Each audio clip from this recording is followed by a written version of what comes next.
ప్రార్థన చేసుకొని కూడికను మనం ప్రారంభించుకుందాం. దయచేసి అందరం కళ్ళు మూసుకుందాం, తలలు వంచుదాం. ప్రారంభ ప్రార్థన మన మధ్యలో ఉన్న సిస్టర్ అనుష గారు వచ్చి ప్రార్థన చేయవలసిందిగా మనం చేస్తాం.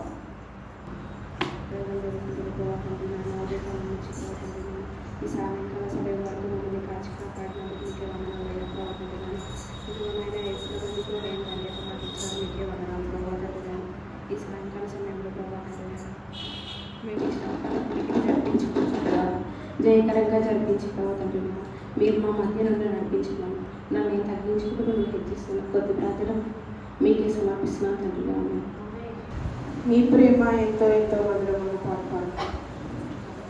నీ ప్రేమ ఎంతో ఎంతో మధురం యేసు, నీ ప్రేమ ఎంతో ఎంతో మధురం యేసయ్యా, అతి మధురం యేసయ్యా, అతి మధురం యేసయ్యా, అతి మధురం యేసయ్యా, అతి మధురం.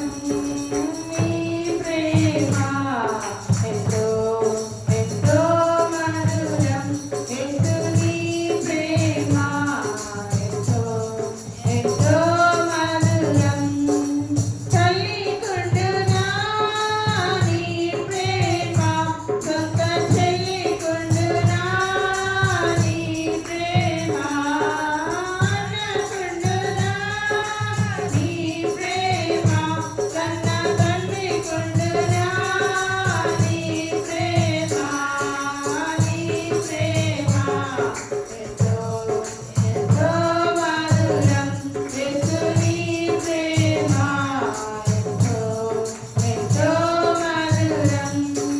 మర్చిపోనిది నీ ప్రేమ, నన్ను మార్చుకున్నది నీ ప్రేమ.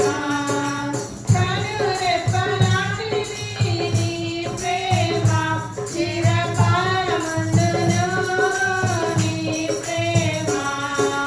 నీ ప్రేమ ఎంతో ఎంతో మధురం యేసు, నీ ప్రేమ ఎంతో ఎంతో మధురం. త్యాగమున్నది నీ ప్రేమలో, దీర్ఘశాంతమున్నది నీ ప్రేమలో, బలమున్నది నీ ప్రేమలో, గొప్ప భాగ్యమున్నది నీ ప్రేమలో. నీ ప్రేమ ఎంతో ఎంతో మధురం యేసు, నీ ప్రేమ ఎంతో మధురం. సిలువ తెచ్చెను నీ ప్రేమ, నాకై విలువ తెచ్చెను నీ ప్రేమ. మరణించెను నీ ప్రేమ, నాకై తిరిగి లేచెను నీ ప్రేమ. నీ ప్రేమ ఎంతో ఎంతో మధురం యేసు, నీ ప్రేమ ఎంతో ఎంతో మధురం యేసయ్యా, అతి మధురం యేసయ్యా, అతి మధురం యేసయ్యా, అతి మధురం యేసయ్యా, అతి మధురం. నీ ప్రేమ ఎంతో ఎంతో మధురం యేసు, నీ ప్రేమ ఎంతో ఎంతో మధురం. నీకన్నా లోకాన నాకెవరున్నారయ్యా అన్న పాప. నీకన్నా లోకాన నాకెవరున్నారయ్యా, నాకున్న తోడు నీడ నీవే యేసయ్యా. నీకన్నా లోకాన నాకెవరున్నారయ్యా, నాకున్న తోడు నీడ నీవే యేసయ్యా. నీలా ప్రేమించేవారు ఎవరున్నారయ్యా, నీలా ప్రేమించే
నాకున్న తోడు నీడ నీవే యేసయ్యా. నీలా రక్షించేవారు ఎవరున్నారయ్యా? నీలా రక్షించేవారు ఎవరున్నారయ్యా? రక్తం కాచిన దేవుడవు నీవే యేసయ్యా. రక్తం కాచిన దేవుడవు నీవే యేసయ్యా. నీకన్నా లోకాన నాకెవరున్నారయ్యా? నాకున్న తోడు నీడ నీవే యేసయ్యా. నీలా పోషించేవారు ఎవరున్నారయ్యా? నీలా పోషించేవారు ఎవరున్నారయ్యా? అన్నీ తెలిసిన దేవుడవు నీవే యేసయ్యా. అన్నీ తెలిసిన దేవుడవు నీవే యేసయ్యా. నీకన్నా లోకాన నాకెవరున్నారయ్యా? నాకున్న తోడు నీడ నీవే యేసయ్యా. నీకన్నా లోకాన నాకెవరున్నారయ్యా? నాకున్న తోడు నీడ నీవే యేసయ్యా. ప్రేమ యేసుని ప్రేమ అది ఎవరు కొలవలేదని అన్న పాట. ప్రేమ యేసుని ప్రేమ అది ఎవరు కొలవలేనిది నిజము. దీనిని నమ్ము, ఇది భూమి అందించలేనిది. ప్రేమ యేసుని ప్రేమ అది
తెలియజేస్తా ఉన్నాం. ఈ యొక్క సమయంలో ఎవరైనా ప్రత్యేకమైన పాట పాడాలని ఆశ కలిగినట్లయితే సమయాన్ని సద్వినియోగం చేసుకోవాలని మనం చేస్తా ఉన్నాం.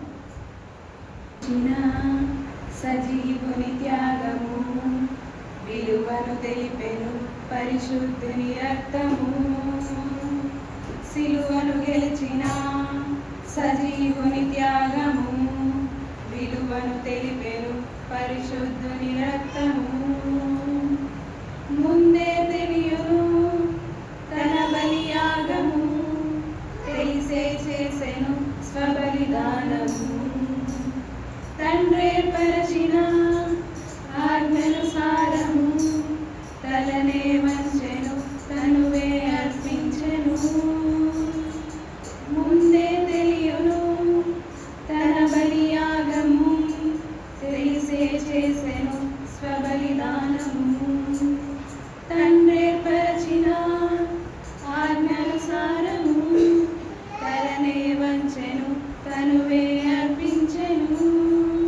దేవాని త్యాగము మమ్ము రక్షించెను, పాపము నుండి విడిపించెను.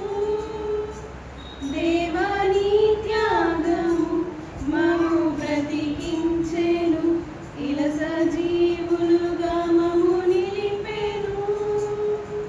సిలువను గెలిచిన సజీవుని త్యాగము విలువను తెలిపెను పరిశుద్ధుని రక్తము.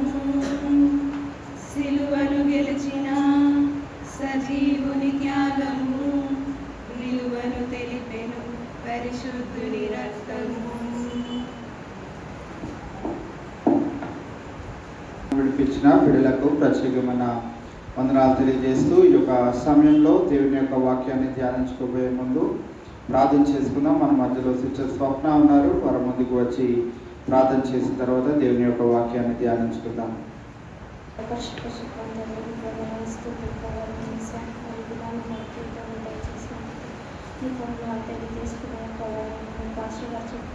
వాక్యం మరి రాంచలాగా స్నానం చేయండి. పాస్టర్ గారు చెప్పాను, ఈ కృపా కాపుదల నీ మీద దయచేయండి. చింతాకరి కాలం చింతడి వెళ్ళుకుంటున్నాం తండ్రి. ధ్యానించుకుందాం. మత్తయి సువార్త 26వ అధ్యాయము 20వ వచనం నుండి 23వ వచనం వరకు చదువుకొని కొద్దిసేపు ధ్యానించుకుందాం. 26వ అధ్యాయం నుండి 26వ అధ్యాయము 20వ వచనం నుండి 23వ వచనం వరకు. సాయంకాలం అయినప్పుడు ఆయన 12 మంది శిష్యులతో కూడా భోజనమునకు కూర్చుండెను. వారు భోజనము చేయుచుండగా ఆయన, మీలో ఒకడు నన్ను అప్పగించునని మీతో నిశ్చయముగా చెప్పుచున్నానెను. అందుకు వారు బహు దుఃఖపడి ప్రతివాడును, ప్రభువా నేనా అని ఆయనను అడగగా, ఆయన నాతో కూడా పాత్రలో చెయ్యి ముంచిన వాడెవడో వాడే నన్ను అప్పగించువాడు. ఇది మనం ఈ యొక్క లేఖన భాగాన్ని గమనించగలిగినట్లయితే దీని యొక్క సారాంశము మనందరికీ తెలిసిందే. అయితే ఇది మరి ఈ యొక్క వచనాలను చదవడానికి లేకుంటే ఈ వచనాల నుండి తెలుసుకోబోయే గొప్పదైనటువంటి పాఠము ఏంటిది అని అంటే, ఆయనతో పాటు ఉండిన మనమే ఆయనను అప్పగించిన వారంగా ఉంటా ఉన్నాం. అయితే మరి ఆ కాలంలో మేము లేమండి అని అనడానికి లేదు. ఆ కాలంలో లేనప్పటికీ మనకి ఏం కావాలని కోరుకుంటున్నాము? పాపము నుండి విమోచన. మరి యేసుక్రీస్తు వారు లేరు కదా, ఇప్పుడు ఎందుకు మనకి అది కావాలి? రెండోది, పరలోక రాజ్యంలో వారసత్వం కావాలి.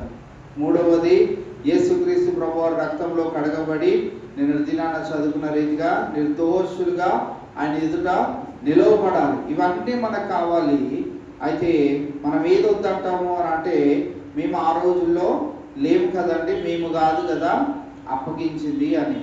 అయితే మనము లేఖనాలను కనుక గమనించగలిగినట్లయితే ఆ దినాన యేసుక్రీస్తు ప్రభువారిని అప్పగించిన వారిలో ఇస్కరియోతు యూదా ఒకడున్నాడు అనే విషయాన్ని ఎరిగి ఉన్న మనము ఇక్కడ లేఖనాన్ని గనక పదము వెంబడి పదము గనక మనం చదవగలిగినట్లయితే, పదము వెంబడి పదము దాంట్లో ఉన్న సారాంశంను మనము అర్థం చేసుకోగలుగుతాం. ఎందుకు బైబిల్ గ్రంథము ఆది కాండము మొదలుకొని ప్రకటన గ్రంథం వరకు ప్రతి మానవాళికి సంబంధించిందిగానే ఎందుకు ఉంటుంది అనే విషయాన్ని కూడా ఈ దినాన మనం ఈ 4 వచనాల నుండి గమనించినవి ఉన్నాం.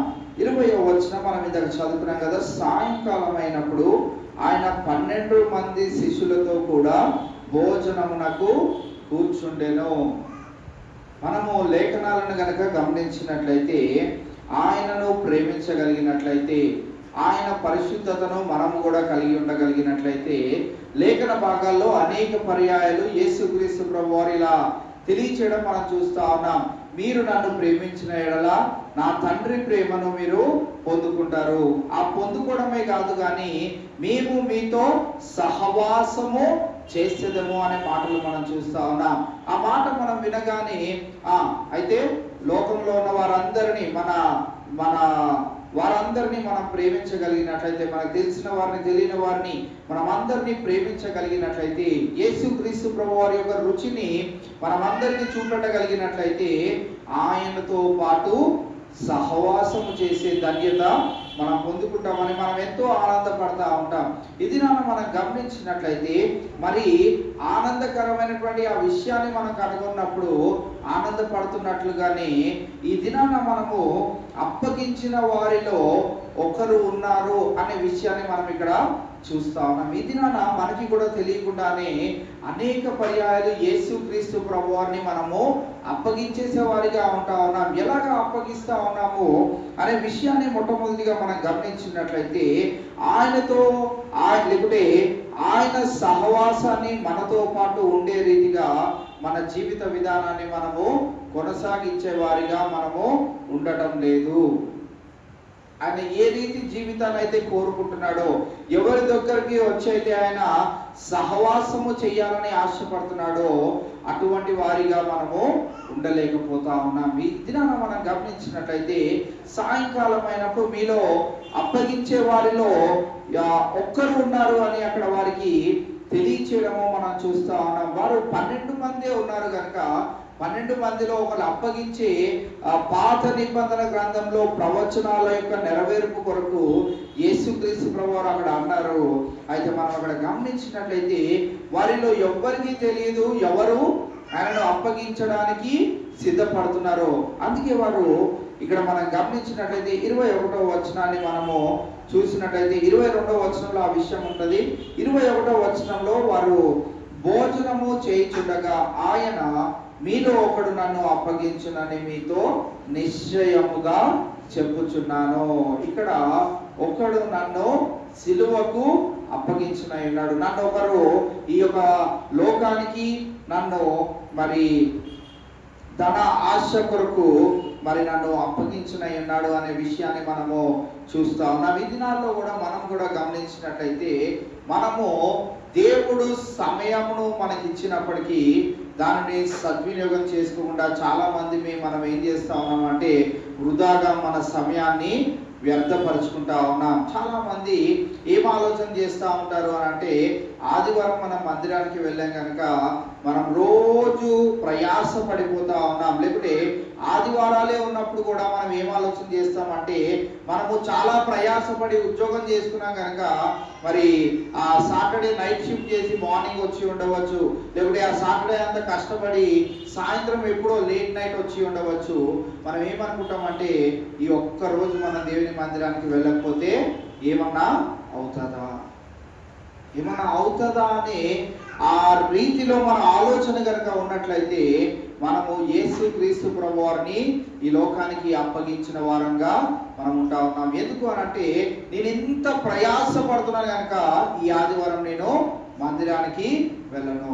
ఇంత ప్రయాసపడి నేను ఉద్యోగం చేసుకొని వస్తున్నాను కనుక నేను ఈ దినాన దేవుని మందిరానికి వెళ్ళను. ఉద్యోగమే లేకపోతే ఎవరు కావాలి నీకు? అప్పుడు దేవుడే కావాలి. దేవుడే దిక్కయి ఆయనపైనే ఆధారపడి జీవించే మనము ఆయన బుద్ధి చెప్పే అంతవరకు మనము ఆయనని లోకానికి అప్పచెప్పే వారిగా మనం ఉండకూడదు అనేది ఈ యొక్క 4 వచనాల యొక్క సారాంశం. మనం కొద్దిపాటి కష్టాన్ని దేవుని కొరకు పడవలసిన వారమై ఉంటా ఉన్నాం. కొద్దిపాటి శ్రమను మనం పడవలసిన వారమై ఉంటా ఉన్నాం. అవును, చాలా కష్టపడుతున్నాం, అయినప్పటికీ మనం దేవుని విడిచిపెట్టే వారిగా ఉండకూడదు. అమ్మో, ఇంత ప్రయాణం చేసి వచ్చాము.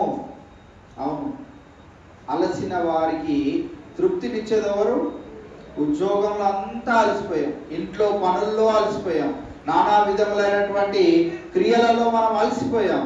అయితే నీకు విశ్రాంతి కావాలి, నీ యొక్క శరీరానికి విశ్రాంతి కావాలి, నీ యొక్క టెన్షన్ పోవడానికి నీకు నెమ్మది కావాలి. వీటన్నింటినీ ఎవరు అనుగ్రహించాలి అని అంటే మనము స్వతహాగా మనము తెచ్చుకోలేము. ఉదాహరణకి మనము మతాల్లోనికి కనుక వెళ్ళినట్లయితే బుద్ధ మతం, బౌద్ధ మతము బాగా వారు నమ్మేది ఏంటి అని అంటే మనుషులు ఎక్కడికి వెళ్ళినా ఏం చేసినా శాంతి ఉండట్లేదు. అందుకే బౌద్ధ మతము వారి గుడులకు మీరు వెళ్ళినట్లయితే ఎవరితో మాట్లాడరు. వారు ఏమి కోరి ఆ మతాన్ని ఎంచుకున్నారంటే మాకు శాంతి కావాలి. అందుకే వారి మతాల్లో మీరు ఎక్కడ ఏమి శబ్దాలు వినరు. లైబ్రరీలో ఎలా అయితే సైలెన్స్ ఉంటుందో వారు వెళ్ళి అక్కడ మౌనంగా కూర్చుంటారు. వారి యొక్క మాంగ్స్ అంటారు కదా, మాంగ్స్ అంటే ఏంటి? సన్యాసులు కాదు, బుద్ధిజంలో ఆరెంజ్ కలర్ డ్రెస్ వేసుకొని వారి జీవితాలను సమర్పించుకుంటా ఉంటారు. వారు మనం గమనించినట్టయితే వారు ఆ గుడులలో వారు తిరుగుతున్నప్పుడు చాలా శాంతిగా ఉంటారు. వారు ఇవన్నీ ఎక్కడి నుంచి నేర్చుకున్నారు అని అంటే మన యేసుక్రీస్తు ప్రభువారి యొక్క జీవితంలో నుండి కొన్ని, మన యేసుక్రీస్తు ప్రభువారి బోధనలో నుంచి కొన్ని. అందుకే చాలా మంది ఏమంటారంటే మీరు బౌద్ధ మతంలో ఉన్న వారిని వెళ్ళి మీరు కొట్టండి, వారు ఇంకో చంపను మీకు తిరిగి చూపెడతారు. ఎక్కడి నుంచి వచ్చింది ఆ మాట? ఎవరు పాటించారు ఆ యొక్క పద్ధతి? యేసుక్రీస్తు ప్రభువారు. మనము ఏ రీతిగా ఉంటా ఉన్నాం? ఆయన మతములోనే లేకుంటే ఆయన మార్గంలోనే ఉంటున్నాం. మనము మతం అని అనకూడదు, కానీ మనము లోకరీత్యా గమనించినట్టయితే క్రైస్తవ్యం కూడా మన మతం అంటున్నారు కనుక దానిలో మనం ఉన్నాము కనుక క్రీస్తు ప్రభువారిని వెంబడిస్తా ఉన్నాం కనుక ఈ మార్గంలో జీవించుచున్న మనము ఏ రీతిగా ఉంటా ఉన్నాం. ఈయన యొక్క బోధలను, ఈయన యొక్క జీవిత విధానాన్ని పాటిస్తూ కొంతమంది మరి ఆయనను పోలి నడుచుకుంటుంటే ఆయన స్వారూప్యంలో కడగబడిన మనము ఏం చేస్తా ఉన్నామనంటే నాకు చాలా పనులు ఉన్నాయి, నాకు చాలా శ్రమ ఉంది, నాకు చాలా ఇబ్బంది ఉంది, నాకు చాలా ఇరుకుంది, నాకు చాలా చాలా చాలా చాలా పనులను, భారమును మనం పెట్టుకుంటా ఉంటాం. మనం గమనించినట్టయితే మార్తా మరియల యొక్క కథను మనం గడిచిన దినాల్లో జ్ఞాపకం చేసుకొని ఉన్న మార్తా విస్తారమైన పనులు పెట్టుకుంది. విస్తారమైన పనులు పెట్టుకున్న మార్తాను దేవుడు ఏమాత్రము కూడా ఎన్నుకోలేదు, ఏమాత్రము కూడా మెచ్చుకోలేదు. విస్తారమైన పనులున్నా నువ్వు యేసుక్రీస్తు ప్రభువారిని ప్రేమించేవాడివైతే నువ్వు ఎక్కడ ఉండాలంటే యేసుక్రీస్తు ప్రభువారి పాదాల చెంతకు రావాలి. నీ అవసరతలు బహుఘోరమైనవిగా ఉంటూ ఉండవచ్చు, నీ పరిస్థితులు చాలా నీకు దాటి వెళ్ళిపోతూ ఉండవచ్చు. నువ్వు రావాల్సింది ఎక్కడికంటే దేవుని దగ్గరికి. ఎందుకనంటే ఆ సమస్యల నుండి నీకు విడుదల కలుగు చేసేవారు ఎవరు? మన దేవుడు యేసుక్రీస్తు ప్రభువారే గనుక ఆయన దగ్గరకు రావాలి. కానీ నువ్వు ఇంటిలో ఉండి అయ్యో ఈ సమస్యల నుండి నాకు విడుదల ఎలా అంటే నువ్వు దేవుని మందిరానికి కనుక రాగలిగినట్లయితే దేవుని మందిరంలో ఆయన మరి ఏం చేస్తాడు అనే విషయాన్ని మనకి కీర్తనకారుడు మొదటి కీర్తనలో మనకు తెలియజేయడం మనం చూస్తా ఉన్నాం. ఒకసారి మనం ఆ కీర్తనను కనుక మనం గమనించినట్లయితే మొదటి వచనం నుండి మనం చదువుకుంటూ వెళ్ళినట్లయితే అక్కడ రాయబడుతున్న మాటలు మనం చూస్తే అదంతా 2వ వచనాన్ని నుంచి యెహోవా ధర్మశాస్త్రం నందు ఆనందించుచు దివారాత్రులు దానిని ధ్యానించువాడు ధన్యుడు. ఆయన జీవితం ఏ రీతిగా ఉంటది అంటున్నాడు? అతడు నీటి కాలువల యోరున నాటబడినదై ఆకు వాడక తన కాలమందు ఫలమిచ్చు చెట్టు వలె నుండును. అతడు చేయనదంతయు సఫలమగును. క్రైస్తవులుగా మనము ఆయన పేరు పెట్టుకొని జీవిస్తున్న వేళ మన జీవిత విధానం ఏ రీతిగా ఉండాలి అని అంటే, ఆయన ధర్మశాస్త్రమును దీవారాత్రులు ధ్యానించే వారిగా ఉండాలి. అంటే మనము దేవునితోనే కనెక్ట్ అయిపోయి ఉండాలి. అప్పుడే మన జీవితాలను ఏం చేస్తాడు అని అంటే, నీటి కాలువల యోరున నాటబడినది. అంటే ఆ మొక్కలకి లేకుంటే ఆ నాటిన వాటికి ఎవ్వరు వచ్చి నీళ్ళు పోయిన అవసరం లేదు. వాటంతటే అవే నీళ్లను ఎప్పుడు కావాలంటే అప్పుడు పొందుకుంటా ఉంటాయి. ఆ రీతిగా నీటి కాలువల యోరున నాటబడినది ఆకు వాడే పరిస్థితే ఉండదు. బాధ, శ్రమలు ఇలాంటి పరిస్థితులు లేకుండా ఆకు వాడక తన కాలమందు ఫలమిచ్చు చెట్టు వలె నుండును. కాలమందు ఫలమిచ్చే చెట్టు అనంటే సాక్షార్థమైన జీవితం. మనం మేలు పొందుకునకు దేవునికి ఏ రీతిగా అయితే సాక్ష్యాన్ని చెప్తామో, ఆకు వాడక తన కాలమందు ఫలమిచ్చు చెట్టు వలె నుండును. అతడు చేయునదంతయు ఏమవుతుందంట? సఫలమవుతుంది. ఖచ్చితంగా ఈ మాటలు కనుక మనము జ్ఞాపకం చేసుకొని మన దైనందిన జీవితాన్ని మెరుగుపరుచుకుంటూ గంట సేపు నేను దేవుని మందిరంలో గడపగలిగినట్లయితే నా అవసరాలు తీర్చే దేవుని దగ్గరికే కదా నేను వెళ్ళేది. ఎక్కడికో సమయాన్ని వృధా పరుచుకొని వారి దగ్గరికి కాదు కదా నేను వెళ్ళేది.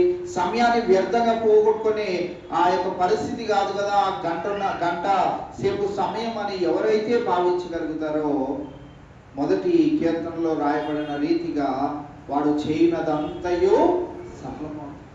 కావున ఈ సీక్రెట్స్ అన్ని మనం తెలుసుకోవాలి. ఇంకా ఎలా ఉన్నామంటే పాలు తాగే పసిపిల్లల్లాగానే మనం ఉంటా ఉన్నాం. ఏదన్నా ఇంకా మనం ఎలా ఉండాలి? ఏ ఆహారం తినేవారిగా ఉండాలి? బలమైన ఆహారం తినేవారిగా ఉండాలి. బలమైన ఆహారం ఇంకా మనకి ఎక్కట్లేదు. యూదా పత్రిక అంతా మనం ధ్యానించుకున్నా ఇంకా మనం ఎక్కడ ఉంటామని అంటే, ఇంకా ఏదో ఆశ, ఎవరో దగ్గరికి వెళ్ళాలి, ఏదో చేయాలి, ఏదో పొందుకోవాలి. సీక్రెట్స్ అన్ని మీకు రివీల్ చేసేస్తా వస్తా ఉన్నా. సీక్రెట్ ఏంటి చెప్పండి?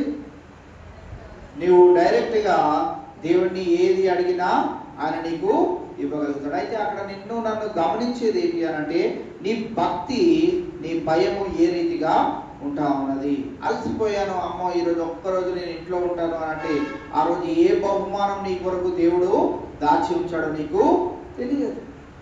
కావున ఈవేళ మనము ఆ రీతిగా ఆసక్తితో దేవుని మందిరానికి మనము రావాల్సిన వారమై ఉంటా ఉన్నాం. ఇక్కడ మనం గమనించినట్లయితే వీరు ఏం చేస్తా ఉన్నారంటే, ఒకడు నన్ను అప్పగించునని మీతో నిశ్చయముగా చెప్పుచున్నాను. యోహాను సువార్త 13వ అధ్యాయం 21వ వచనాన్ని మనం చదివినట్లయితే, యోహాను సువార్త 13వ అధ్యాయం 21వ వచనం,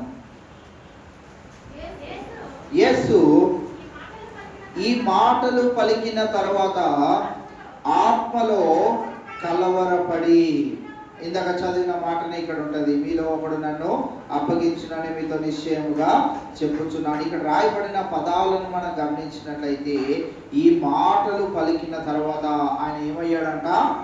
ఆత్మలో కలవరపడ్డాడు. అయితే ఇప్పుడు పరలోక రాజ్యంలో తండ్రి కుడి పార్శ్వన ఉన్నప్పటికీ ఆయన మన జీవిత విధానాన్ని బట్టి ఏమవుతా ఉన్నాడు చెప్పండి? కలవర పెట్టొచ్చా? దుఃఖ పెట్టొచ్చా? సంతోషం ఇచ్చిన దేవునికి మనం ఎంత సంతోషముగా కృతజ్ఞతాస్తుతులు చెల్లిస్తామో, బాధ పెట్టినప్పుడు అంతే ఆయనను బాధ పెడతా ఉంటాం. ఈ దేవుడు నాకు వద్దు, ఈ దేవుడు నాకు ఏమీ చేయలేదు, ఈ దేవుడు నాకు నేను అడిగింది ఏది ఇవ్వలేదు, నేను ఆయన మందిరానికి వెళ్ళినా కానీ నేను ఏమి కోరినా ఆయన ఇవ్వలేదు. ఇచ్చిన సంతోషాలన్నీ ఏమైపోయినాయి? నువ్వు చెప్పిన సాక్ష్యాలన్నీ ఏమైపోయినాయి? మనం మర్చిపోవచ్చా? గతించినవన్నీ మనం మరువక, నీకు దేవుడు కార్యము చెయ్యక మునిపే నువ్వేం చెల్లించాలంట తెలుసా? దేవునికి స్తుతులు చెల్లించాలంట. నీకు కార్యము జరగకముందే అంత విశ్వాసంలో, అంత ఆసక్తితో, నా దేవుడు కాకపోతే ఇంకా ఎవరు చేస్తారు అన్న రీతిగా మన దైనందిన జీవితాన్ని మనము ఉంచుకోవాల్సిన వారమై ఉంటాం. అక్కడ యోహాను సువార్తలో మనం చూసినట్లయితే ఆయన ఆత్మలో కలవరపడతా ఉన్నాడు. అప్పటికి ఆయన ఎవరైతే అప్పగించిన అన్నారో ఆ యొక్క విషయాలన్నింటినీ వారికి చెప్పేయాలని ఆయన ముందుగా ఏమవుతా ఉన్నాడంటే ఆత్మలో కలవరపడుతున్నాడు. ఇది నీ జీవితాన్ని బట్టి, నా జీవితాన్ని బట్టి, నీ కుటుంబ వ్యవస్థను బట్టి, నా కుటుంబ వ్యవస్థను బట్టి దేవుడు కలవరపడే విషయాలు మన జీవితాల్లో ఉన్నట్లయితే మనము శ్రమను అనుభవించడానికి కూడా, దుఃఖాన్ని ఎదుర్కోవడానికి కూడా, లేకుంటే మన జీవితాలలో కలవరాలను పొందుకోవడానికి కూడా మనము అర్హులమే అనే విషయాన్ని కూడా మనము తెలుసుకోవాలి. ఆయన మన జీవితాల్లో సంతోషాన్ని కలుగజేసినప్పుడు మనం సాక్ష్యం చెప్పి ఆయనను సంతోషపరుస్తా ఉన్నాం. అయితే మనం ఆయనని దుఃఖపరిచినప్పుడు ఆయన తిరిగి మనల్ని ఏం చేయకూడదు,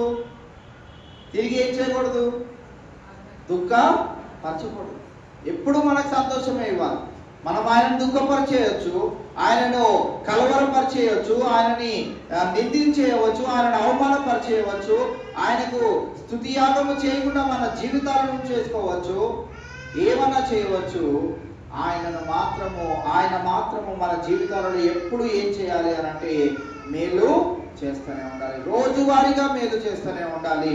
రోజువారీగా మనకి ఉపకారములతో ఫలభరితమైన జీవితాలని ఆయన మన కుటుంబ వ్యవస్థలో ఉంచాలి. అయితే ఆ రీతిగా చెయ్యాలి అని అంటే మనము మరి ఆయనను కలవరపరచని వారిగా మనము జీవించాలి. ఇక్కడ మనం చూసినట్లయితే ఇస్కరియోతు యూదా అప్పగించినట్లు మనం చూస్తా ఉన్నాం. ఈ దినాలలో మనము ఇస్కరియోతు యూదా వలె ఉంటున్నామా లేదా మనం కూడా గమనించుకోవాలి.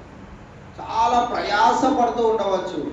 కొంతమందికి ఉంటుంది, మా సురేష్ అన్నకు సెకండ్ షిఫ్ట్ ఉంటుంది, ఆయన ఉద్యోగంలోని మధ్యలో రాలేడు, ఉద్యోగంలో ఉండి మధ్యలో రాలేడు. ఎందుకంటే 2ంటికి వెళ్తాడు, 11ంటికి వస్తాడు, ఆ మధ్యలో రాలేడు.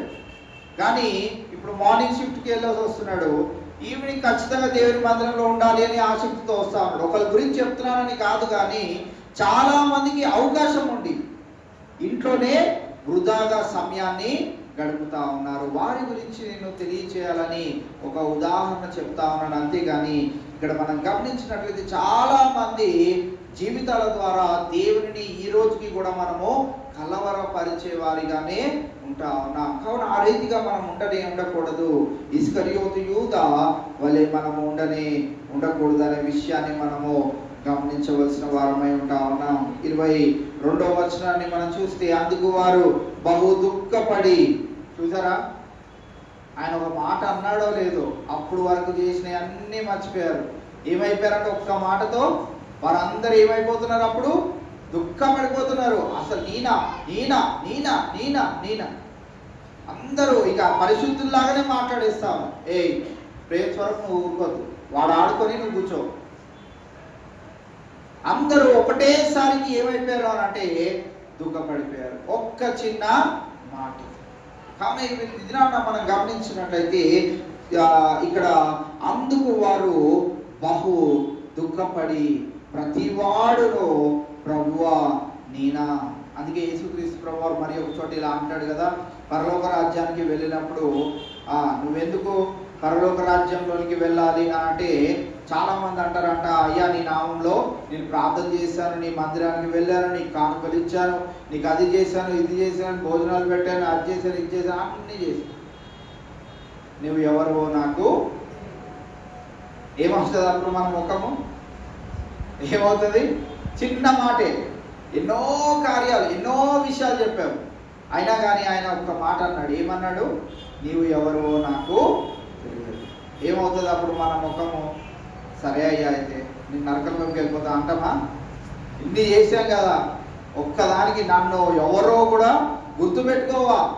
నేను అనుకున్నాను నాతో పాటు నా ఇంటి పేరును కూడా గుర్తుపెట్టుకుంటావు అనుకున్నాను, అసలు నేనే గుర్తు లేకుండా పోయానా ఇన్ని చేస్తే అని మనము తిరిగి అడిగే ఆ యొక్క అర్హత మనకి ఉండదు. కావున ఈ లోకంలో మనం జీవిస్తూ ఉండగానే అర్హత పొందుకునే స్థితిలో మనము ఉండాలి. ఆయనని కలవరిపరిచి, ఆయనని దుఃఖపరిచి మనము జీవిస్తూ మనం సంతోషంగా ఉండాలి అని ఆశపడము ఎటువంటిది అంటే, ఈ లోకంలో జీవిస్తూ ఉండగా తల్లిదండ్రులమైన మనము పిల్లలపైన పెట్టుకున్న ఆశలు వారు నెరవేర్చినప్పుడు మనం ఏమవుతాము? సరేలేరా అంటామా? 4 ఉతికి ఆరేసి ఏంట్రా నీ గురించి ఇంత కష్టపడుతుంటే అని చాటభారతం అంతా మొదలు పెడతాం. నీ గురించి నేను చాలా చోట్ల అప్పులు చేసి అది చేసి ఇది చేసి నేను చదివిస్తే చివరికి నువ్వు చేసింది మాకు ఇదా, నీ వల్ల మాకు ఏమీ ఉపయోగము లేకుండా మమ్మల్ని బాధ పెడతావా అని మనం ఇన్ని మాటలు అనేస్తాం. మరి పరలోకంలో ఉన్న తండ్రి ఏమవ్వాలి? నిన్ను నిత్య ఆనందంలోనికి తీసుకువెళ్ళాలని ఆయన అంత ఆశపడుతుంటే మరి మనం ఏం చేయాలి? ఆయన ఆనందపరిచే జీవితాన్ని మనము జీవించాలి. ఇస్కరియోతు యూదా అయితే యేసుక్రీస్తు ప్రభువుతో నడిచాడు కానీ ఆయనను రుచి చూడలేకపోయాడు. అందుకే ఏం చేశాడు? ఆయనను అప్పగించినట్లుగా మనం చూస్తాం. అక్కడ మనం గమనించినట్లయితే వారందరూ ఏం చేస్తా ఉన్నారంటే, అందుకు వారు బహు దుఃఖపడి ప్రతి వాడును ప్రభువా నేనా అని ఆయనను అడుగగా, వారందరూ ఏమంటున్నారు? ఆయన నాతో కూడా పాత్రలో చేయి ముంచిన వాడెవడో వాడే నన్ను అప్పగించువాడు. యేసుక్రీస్తు ప్రభువారి యొక్క కాలంలో మనం గమనించినట్లయితే ఆ దినాలలో, ఈ రోజుల్లో మనము మండి అందరూ ఆల్మోస్ట్ తింటూ ఉన్నారు కదా. మండి ఏంటది? మండి అంటే ఎవరి ప్లేట్లో వాళ్ళు తినేదా? లేదు, మనకు అస్సలు అలవాట్లేదే. ఇప్పుడు ఏం చేస్తున్నారంటే ఆనవాయితీగా అందరూ అదే అలవాటుగా మార్చుకుంటున్నారు. ఏంటంటే పెద్ద ప్లేట్లో రైస్ పెట్టించి దానిపైన 2 ముక్కలు పెట్టిస్తే ఇద్దరం కలిసి ఒకటే ప్లేట్లో తినేసి ముగించేస్తున్నాం. ఆ దినాలలో ఆ ఆనవాయితీ యేసుక్రీస్తు ప్రభువారు ఇశ్రాయేలు జనాంగము వారి ఆచారంలో ఏంటిది అని అంటే, వారి పద్ధతి అంతా ఏంటిది అంటే, ఈ రోజుకి అరబిక్ ఈ భాష మాట్లాడే దేశాలు, గల్ఫ్ కంట్రీస్ అన్నిట్లో ఈ రోజు కూడా వారికి అలవాటు ఏంటంటే, ఈ రంజాన్ సీజన్ అంతట్లో ఇఫ్తార్ అని చేసుకుంటారు. ఇఫ్తార్ అని చేసుకుంటున్న వారందరికీ అలవాటు ఏంటిది అంటే, వారి చుట్టాలు బంధువులు ఒక 4 కలిసి ఒక మంచి స్టూల్ లాంటిది వేసుకొని, ఆ స్టూల్ పైన ఒక పెద్ద కంచంలో అన్నమంతా వేసుకొని దానిపైన ముక్కలు పెట్టుకొని అందరూ కలిసి ఒకటే దాంట్లో తినడము ఈ రోజు కూడా ఆనవాయితీగా జరుగుతూనే ఉన్నది. అది హైదరాబాద్కి వచ్చేసి మనందరం కూడా మన పిల్లలు మామూలుగా మన భాషలో చెప్పాలంటే ఎంగిలి తినని మనము మీకు చెప్తే మీరు తింటారో లేదో, మండి బిర్యానీలో ప్లేట్ కడుగుతాడంటారా కడగడంటారా? నెయ్యి ఉంటుంది ఫుల్గా, కడిగితే ఆ జిడ్డు పోవడానికి 1 గంట సేపు పడుతుంది. సో కడుగుతాడో కడగారో మీరు ఒకసారి ఆలోచన చేసి, నాకు ఈ లోకంలో ఉన్న వాళ్ళందరూ నా స్నేహితులే, నా అన్న తమ్ముళ్ళే కనుక నాకేం ఆ బాధ లేదు. ఎవరు దాంట్లోనే నేను తినేస్తాను. మీకు చెప్తున్నాను, మామూలుగా ఆ ప్లేట్ అంతా నెయ్యితో ఉంటుంది కాబట్టి వాడు కడిగి మళ్ళీ తీసుకుని వస్తాడా లేకుంటే లేదా అనేది. ఒకవేళ ఆడ 100 ప్లేట్లు హోటల్లో పెట్టుకుంటే పర్వాలేదులే అండి, ఒక 50 వాడతాడేమో. సో మీరు ఒకసారి గమనించుకొని మీరు వెళ్ళినప్పుడు, మీరు కూడా ఇండియా ఇస్ మై కంట్రీ అన్ని చెప్పుకుంటారు కదా. తర్వాత ఏంటిది? ఆల్ ఇండియన్స్ ఆర్ మై, తినేయండి ఏం కాదు. సో ఆ రోజుల్లో యేసుక్రీస్తు ప్రభువారి కాలంలో కూడా ఈ ఆనవాయితీ ఉండేది. వారందరూ ఏం చేస్తా ఉన్నారు? అక్కడ 23వ వచనంలో, నాతో కూడా పాత్రలో చెయ్యి ముంచిన వాడు ఎవడో వాడే నన్ను అప్పగించువాడు. ఇస్కరియోతు యూదా ఎక్కడున్నాడు అని అంటే, యేసుక్రీస్తు ప్రభువారి పక్కనే ఆయన భుజంలో ఆనుకొనే ఉన్నాడు. వెంటనే భోజనం చేద్దాం అనగానే దూరం ఉన్నవాడు ప్లేట్లో చేయగలుగుతాడా? పక్కన ఉన్నవాడు. అందుకే ఇమ్మీడియట్ గా నా పక్కనే ఉన్నాడు కనుక యేసుక్రీస్తు ప్రభువారు ఏమని అక్కడ సంబోధిస్తూ తెలియజేస్తున్నాడు అంటే, నాతో కూడా మొట్టమొదటిగా పాత్రలో. అందుకే ఇస్కరియోతు యూదా ఆయనతో పాటు పాత్రలో మొట్టమొదటిగా చెయ్యి వేసిన వాడిగా ఒక సూచనగా ఇస్కరియోతు యూదా పేరును అక్కడ ఆయన చెప్పకయే చెప్పినట్లుగా మనం అక్కడ చూడటం జరుగుతూ ఉన్నది. కీర్తనల గ్రంథము 41వ అధ్యాయము 9వ వచనంలో కూడా ఈ రీతి మాటలను మనం చూస్తాం. కీర్తనల గ్రంథం 41వ అధ్యాయము 9వ వచనం,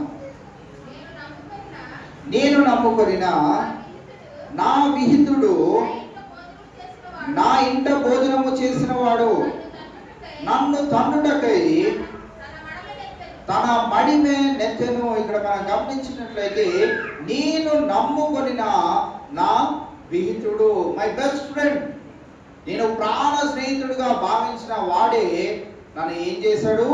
ఇది ప్రవచన పూర్వకంగా మనము లేఖన భాగాల్లో మత్తయి సువార్త 26వ అధ్యాయం 23వ వచనంలో చూస్తా ఉన్నాం. నేను నమ్ముకొనిన నా విహితుడు అంటే బెస్ట్ ఫ్రెండ్ నా ఇంట భోజనము చేసిన వాడు ఏం చేశాడు? చివరికి నన్ను తన్నుటకై తన మడిమ నెత్తెను. ఉప్పు గురించి కూడా, ఉప్పు విశ్వాసం గురించి కూడా ఒక సామెత ఉంటుంది కదా, ఏంటిది? ఉప్పు తిన్న విశ్వాసము నీలో లేదేంట్రా అని అంటారు. ఉప్పు తిన్న విశ్వాసం, నా ఇంట్లో ఉప్పు తిన్న, ఈ సామెతలు మీకు కూడా రావా? సరే, అవన్నీ గురించి మీకు రానప్పుడు ఎందుకు? మీరు పాపులు కాదన్నప్పుడు నేనెందుకు పాపిగా మారడం? ఇక్కడ ఉన్నదే చదువుకుందాం. నేను నమ్ముకొనిన నా విహితుడు నా ఇంట భోజనము చేసిన వాడు నన్ను తన్నుటకై తన మడిమే నెత్తెను. ఇంగ్లీష్ బైబిల్లో రాయబడిన మాట ఏంటంటే he took his heel. Heel అంటే చెప్పులు తీసుకొని నన్ను కొట్టాడు. ఎవరు కొట్టాడు అని అంటే, నేను ప్రాణ స్నేహితుడిగా, నా కొరకు ప్రాణం పెడతాడు అని భావించిన, నా ఇంటిలో నాతో పాటు భోజనము చేసిన, నాతో పాటు సహవాసం చేసిన, నాకు మొరపెట్టిన వాడే నన్ను ఏం చేశాడు? ఇప్పుడు అక్కడ వచనంలో మనం చదివితే నన్ను తన్నుటకై తన మడిమే నెత్తెను. నన్ను కొట్టడానికి, నాకు తిరగబడి జీవించినట్లుగా ఇక్కడ ఒక వ్యక్తి ఉన్నాడనే విషయాన్ని మనము చూస్తా ఉన్నాము. ఒక 5 minutes. సో ఇది మనం గమనించినట్టయితే ఇస్కరియోతు యూదా తన జీవితంలో కూడా ఏం చేశాడు అని అంటే, ఆయన కూడా యేసుక్రీస్తు ప్రభువారితోనే ఉన్నాడు. చివరి తన భోజన పంక్తిలో తాను చెయ్యి వేశాడు. చివరిగా ఆయన ఏం చేశాడు అంటే, తన్నిన వాడిగా ఆయన తనను అప్పగించినట్లుగా మనము చూస్తా ఉన్నాం. కావున ఈవేళ మనం గమనించినట్టయితే మన జీవితాలలో కూడా అనేక పర్యాయాలు మన దేవాది దేవుని ఈ లోకానికి అప్పగించేసే వారిగా ఉంటాం, అమ్మేసేవారిగా ఉంటాం. చాలాసార్లు చెప్పాలంటే అమ్మేయడం ఎలా అంటే, దేవుని మందిరానికి రాకుండా మన సమయాన్ని లోకంలో ఉన్న అధిపతి అయిన సాతానుకు మనము అప్పగించేస్తూ ఉంటాం. 10 గంటలకి మీరు రాకపోతే మీరు అప్పగించేసినట్టే. అప్పటికి యేసుక్రీస్తు ప్రభువాన్ని ఒక అరగంట లేట్ వస్తే అరగంట అమ్మేసినట్టే, గంట లేట్ వస్తే గంట అమ్మేసినట్టే, ఇంకా 12 గంటలకు వస్తే ఇంకా 2 గంటలు అమ్మేసినట్లే. ఇలాగ మనం చూసుకుంటూ వెళ్తే ఆయన లోకానికి మనము అమ్మేసే వారిగా ఉండి, తిరిగి మనం ఏమి ఆశపడకూడదు అనే విషయాన్ని మనం గమనించాలి. తిరిగి ఏం ఆశపడకూడదు అని అంటే, ఆయన దగ్గర నుంచి నాకు మేలు రావాలి. ఇది మనము తెలుసుకోవాల్సిన ప్రాముఖ్యమైన విషయం. ఆయన దగ్గర నుంచి మేలు కోరావా, ఆయనను సంతోష పెట్టే జీవితాన్ని జీవించాలి. ఆయన దగ్గర నుంచి మేలొద్దా, నీకు నచ్చిన జీవితాన్ని నువ్వు జీవించవచ్చు. ఇంట్లోనే ఉండవచ్చు, మందిరానికి రాకపోవచ్చు, ఎలాంటి విషయాల్లో పొందకుండా ఉండవచ్చు, ఎవరిపైన అలగవచ్చు, ఏమన్నా చేసుకోవచ్చు. నీకు దేవునికి సంబంధం లేనట్టుగా నువ్వు జీవిస్తున్నావు కనుక నీకు దేవునితో కూడా సంబంధం లేనట్లుగానే ఉంటుంది. పరలోక రాజ్యంలోనికి వెళ్ళినప్పుడు ఆయన నువ్వెవరో నాకు తెలియదు.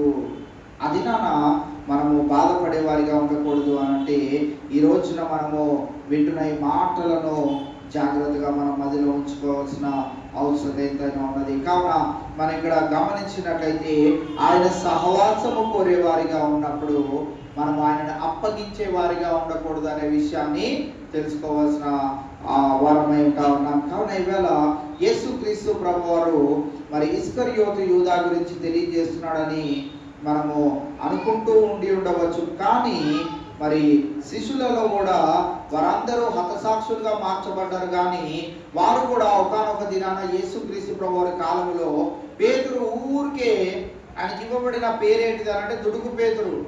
ఊరికే ఏం చేసేవాడు అంటే, సాతాను ప్రేరేపణ ద్వారా నేను నీ గురించి చచ్చిపోతాను. ఉదాహరణకి మనం గమనించినట్లయితే, నీవు నా మందను కాస్తావా అని అంటే నేను కాస్తాను. నీవు నన్ను ప్రేమించుచున్నావా అని అంటే నేను ప్రేమించుచున్నాను. రెండోసారి అడుగుతాడు.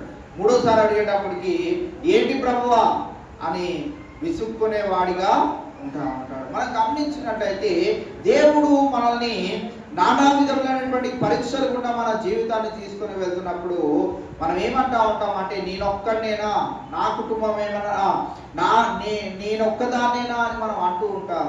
దేవుని ప్రశ్నించే వారిగా మనం ఎప్పుడు కూడా ఉండకూడదు. ఈ సత్యాన్ని మనము ఎప్పుడైతే ఎరిగి ఉంటామో ఆ దినాన మనము మేలు చూసేవారిగా ఉంటాం. ఎందుకనంటే దేవుడు నిన్ను పరీక్షిస్తున్నాడు అని అంటే పరీక్ష తర్వాత ఉండబోయే రిజల్ట్ చాలా గొప్పదైనటువంటిది. మనకు ఆ రిజల్ట్ ఏంటో తెలియదని మనం అనుకుంటా ఉన్నాం. తెలిస్తే ఆ రిజల్ట్ చాలా గొప్పదని తెలిస్తే ఈ పరీక్షను సునాయాసంగా నీవు అధిగమించగలుగుతావు. ఈ శ్రమలను నీవు సునాయాసంగా ముందుకు వెళ్ళిపోగలుగుతావు. ఈ యొక్క కష్టాల్లో నుంచి నీవు సునాయాసంగా ప్రభువు ఇచ్చే గొప్పదైనటువంటి బహుమానము పొందుకోగలిగే స్థితిలోనికి వెళ్ళగలుగుతావు. కాబట్టి ఈవేళ ఇస్కరియోతు యూదా అప్పగించాడు అని మనం అనుకుంటా ఉంటాం, కానీ నేటికి మన జీవిత విధానాన్ని బట్టి మనము కూడా యేసుక్రీస్తు ప్రభువాన్ని లోకంలోనికి అమ్మివేస్తూ మన జీవితాలను జీవించేస్తా ఉన్నాం. సమయాన్ని, ధనాన్ని, వాటిని వీటిని మనకు కలిగిన సమస్తములో చాలా విషయాల్లో ఆయనను ఈ లోకానికి అమ్మివేసే వారిగా ఉంటా ఉన్నాం. ఆ రీతిగా మనం ఉండకుండా మనము సమయం ఉండగానే దేవుని మందిరానికి వచ్చి చక్కనైనటువంటి అవకాశం రోజు నేనే చెప్పడానికి మీరు వినడానికి కూడా మీకు ఎలా ఉంటుందో, కానీ ఈ 40 దినాల్లో ఎవరన్నా వాడబడితే బాగుండు అని నేను ఒక సంవత్సరం గమనించాను. ఒక సంవత్సరము ఏం చేశారంటే అందరి పేర్లు వరుసగా రాసి మీరు ఖచ్చితంగా ఈరోజు చెప్పాలి అని, ప్రేరేపణ లేనిది, ప్రార్థనాపూర్వకంగా సిద్ధపాటు లేనిది మనం ఇక్కడ నిలబడి చెప్పాలి అని అంటే మనకి ఏం కావాల్సి వస్తుంది అని అంటే పెద్ద స్లిప్పు లేకుంటే ఒక 4-5 పేపర్ల యొక్క కథ కావాల్సి వస్తుంది. ఎందుకనంటే మనం ఇక్కడ నిలబడి అదంతా చదివేయాలి. అలా ముందు మా బీటెక్ కాలేజ్లో ఒక లెక్చరర్ ఉండేవాడు, చాలా జ్ఞానవంతుడు, ఆ సబ్జెక్ట్లో ఆరితేరిన వాడు. కానీ ఆయనని మేము క్లాస్ చెప్పనిచ్చేవాళ్ళం కాదు. 2-3 రోజులు ఆయన గద్దించడం మొదలుపెట్టాడు. గద్దించిన కానీ ఎవరైనాడు. అయితే ఆయన చివరికి ఏం చేశాడు అని అంటే 3వ రోజు నుంచి ఏం చేశాడంటే, బాబు నా క్లాస్ జరుగుతున్నప్పుడు నేను బోర్డు వైపు తిరిగి నేను చదువుకుంటా వెళ్ళిపోతాను, మీరు ఏ అల్లరన్నా చేయండి, బయటకు వెళ్ళి వాటర్ తెచ్చుకుంటారో, టాయిలెట్కి వెళ్తారో, అటు తిరుగుతారో, ఇటు తిరుగుతారో, ఏం చేస్తారో చేయండి, కానీ నిశ్శబ్దంగా చేసుకోండి, ఆడుకోండి, నోట్స్ రాయకండి, ఏం చేయకండి. ఏది చేసినా కానీ ఎలా చేయాలి? నిశ్శబ్దంగా చేయాలి. మీరందరూ కూడా ఎలా ఉన్నారు అని అంటే ఏం చేయం, మీరు మమ్మల్ని ఏం అడగద్దు, మేము తిరిగి మీకు ఏమీ చెప్పాము, ఏమీ చేయం. ఈ 40 దినాలు ఎలా ఉంటాము అని అంటే అలాగా వచ్చి మీరు చెప్పింది తినేసి గడప దాటగానే వాటన్నిటిని వదిలేసి మళ్ళీ యథావిధి జీవితాన్ని జీవించేస్తాం. అలా కాదు, ఈ 40 దినాలు ప్రత్యేకంగా దేవుడు మనకి ఇచ్చింది. దీన్ని మనము ఇంకా షైన్ అప్ అవ్వడానికి దేవుడు మనకి ఇచ్చాడు కనుక, నేను ఒకవేళ పేర్లు రాసి మీరు చెప్పండి అని అంటే గడిచిన దినాల్లో మన సంఘాల్లో చాలామంది బిషప్లు ఉండేవారు కదా, వాళ్ళందరూ మేము పలానా రోజు మీరు కీర్తనలు చెప్పాలి అని అంటే 10:30కి పరుగులు పెట్టుకొని వచ్చి 10:30కి కీర్తనలు అరగంట చెప్పి మళ్ళీ పరుగులు పెట్టుకుంటూ ఇంటికి వెళ్ళిపోయేవారు. ఎందుకు వెళ్ళవయ్యా నువ్వు ఇంటికి అని అంటే, నా భార్య పిల్లలు తీసుకురావాలని ఒకరు, నేను టిఫిన్ తినలేదని ఒకరు, నేను ఇంకా సిద్ధపడలేదని ఒకరు, ఏదో కీర్తనలు చెప్పడానికి పరుగులు పెట్టుకొని వచ్చానని ఒకరు, ఇలాంటి రీజన్స్ చెప్తూ వారు సంఘాన్ని చాలా దినాలు అల్లకల్లోలం చేసేసిన వారిగానే ఉంటా ఉన్నారు. ఒక పద్ధతి పాడు వారి ద్వారా మనం ఏమీ నేర్చుకోలేని భక్తులుగా వారు మనకి బోధించేసి వెళ్ళిపోయారు. అటువంటి వారిగా ఈ కాలంలో నుండి ఎవరు ఉండకూడదు అనేది నా ఆశ. అందుకే నేను అనౌన్స్మెంట్ చేస్తున్న ప్రతిసారి ఏం చెప్తున్నానంటే, ప్రార్థనాపూర్వకంగా సిద్ధపడి దేవుని అడగండి, ఈ దినాన నేను వాక్యం చెప్పాలనుకుంటున్నాను అయ్యా, ఏం చెప్తే బాగుంటుంది అని. మీరు ఇప్పుడు వరకు పేరు ఇవ్వలేదంటే నాకు ఏమనిపిస్తుంది అంటే మీరేమీ అడగట్లేదు దేవుడు, నేనేం చెప్పగలుగుతాను అనుకుంటున్నారు.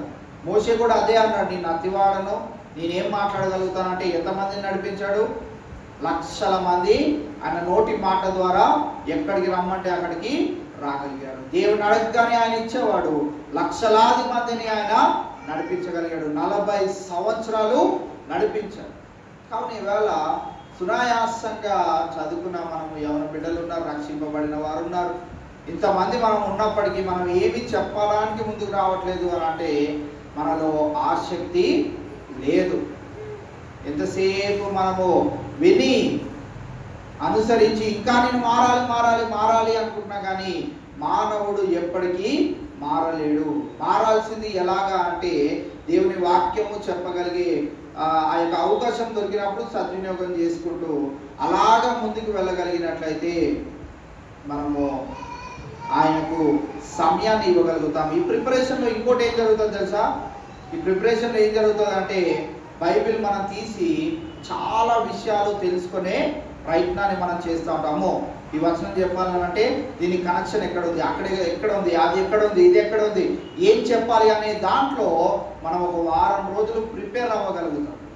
ప్రిపేర్ అయ్యి దేవుని యొక్క వాక్యాన్ని ఒక అరగంట సేపు ఎలాగా అందరికి అర్థమయ్యే రీతిలో చెప్పాలో దేవుడే మనల్ని సిద్ధపరిచి ఇక్కడ నిలబెడతాడు. ఇంకా నోట్స్ రాసుకునే అవసరం మనకు ఉండదు.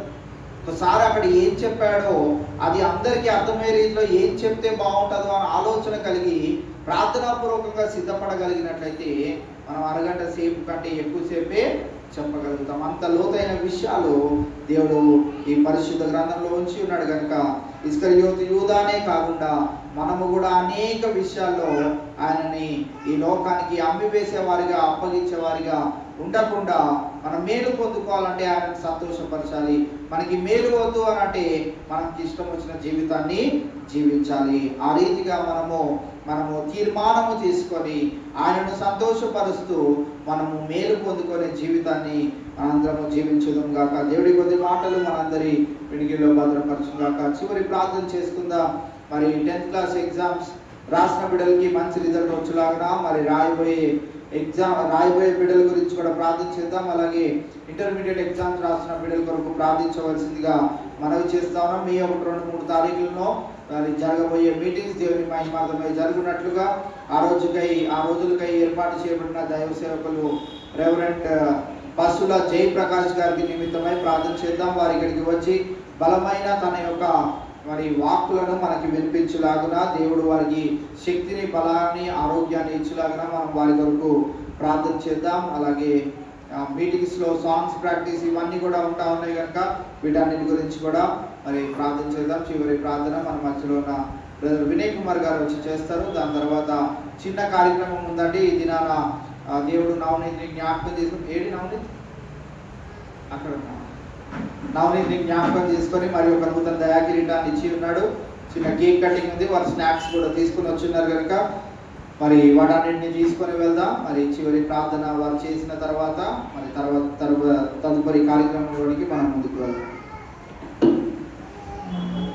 ప్రార్థన చేసుకుందాం.